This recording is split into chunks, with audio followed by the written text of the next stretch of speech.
আবার ফিরে এলাম একটি নতুন রেসিপি ভিডিও নিয়ে। আজ আমরা ডিম এবং ফুলকপি দিয়ে একটি রান্নার রেসিপি তৈরি করব।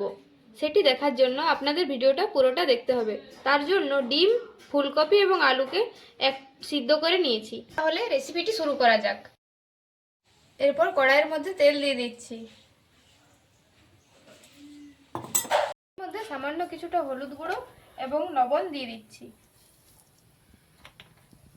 এরপর ডিমগুলো দিয়ে ভালোভাবে ভেজে নেব।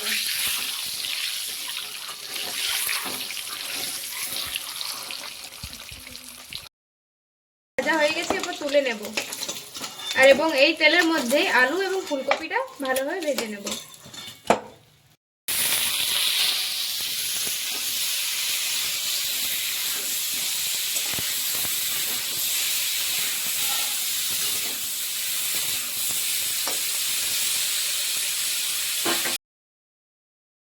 হয়ে গেছে, এরপর তুলে নেব।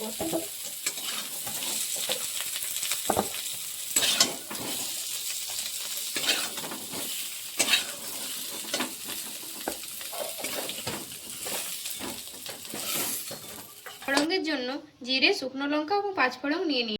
এর মধ্যে আবার কিছুটা তেল দিয়ে দেব।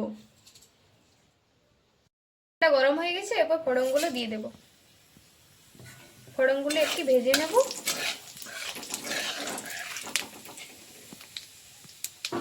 এরপর কেটে রাখা পেঁয়াজগুলো দিয়ে দিচ্ছি।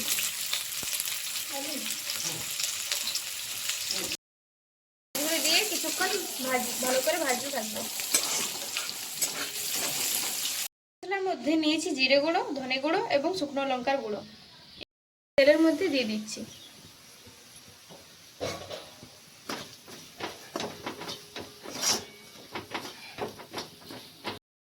এর পেস্টটা দিয়ে দিচ্ছি। একটু খুব ভালোভাবে ভাজতে হবে যতক্ষণ না এর গন্ধটা যায়।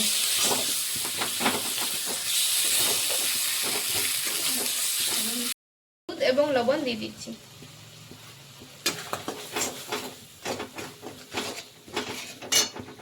এগুলো দিয়ে দিয়েছি এবং খুব ভালোভাবে ভাজতে থাকবো।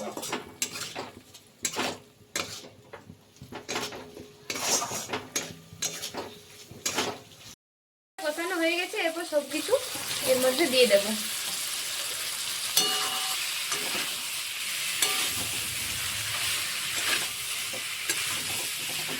খুব ভালোভাবে কষানো হয়ে গেছে, এরপর জল দিয়ে দেব। আপনারা চাইলে নামানোর আগে গরম মশলা দিয়ে নামাতে পারেন। আমাদের আজকের ভিডিওটা আপনাদের কেমন লাগলো তা কিন্তু অবশ্যই কমেন্ট করে জানাবেন এবং আমাদের পাশে থাকতে ভুলবেন না। সকলেই ভালো থাকুন, সুস্থ থাকুন।